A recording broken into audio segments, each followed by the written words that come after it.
economic transition. We have an eco-socialist Green New Deal budget that calls for $27 trillion over 10 years. And we can talk more about why that's necessary. Sanders is the exception in the Democrats. He comes out with 16.3 over 10 years.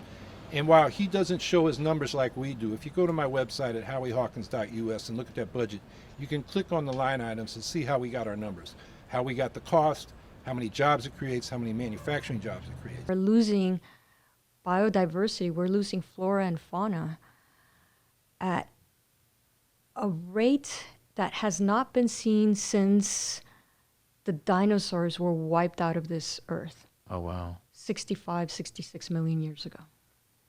Yes, so that is the accelerated loss of biodiversity that's currently going on in our planet. And the main reason for that loss of biodiversity is because of human activities, because we are destroying habitats.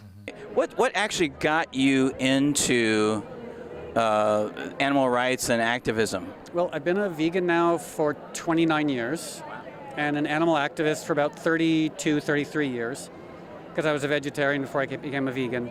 And what originally turned me into an animal rights activist, like most people, when I was growing up, I existed in that weird paradox of loving animals and eating animals.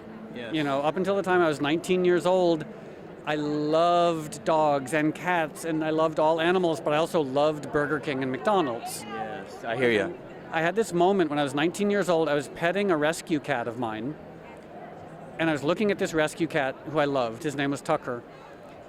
And I suddenly realized Tucker had 2 eyes and a central nervous system and a rich emotional life and a profound desire to be happy and avoid pain.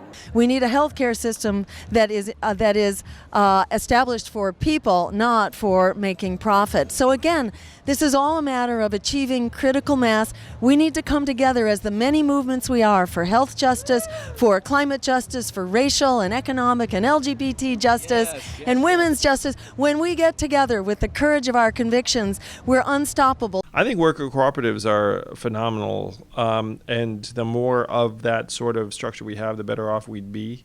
That's one thing I love about the freedom dividend, is that workers having that sort of ownership stake becomes much more realistic in an economy where people all are sharing in the rewards and have some resources to bring to the table. Why don't we give the American people, think about it, freedom of choice when you go to work, to choose between working in a top-down, undemocratic capitalist enterprise or a worker-owned, worker-operated democratic enterprise. You want to give people freedom of choice? Give them that choice. In order for them to have that choice, you got to create all these businesses so they can choose to work in them.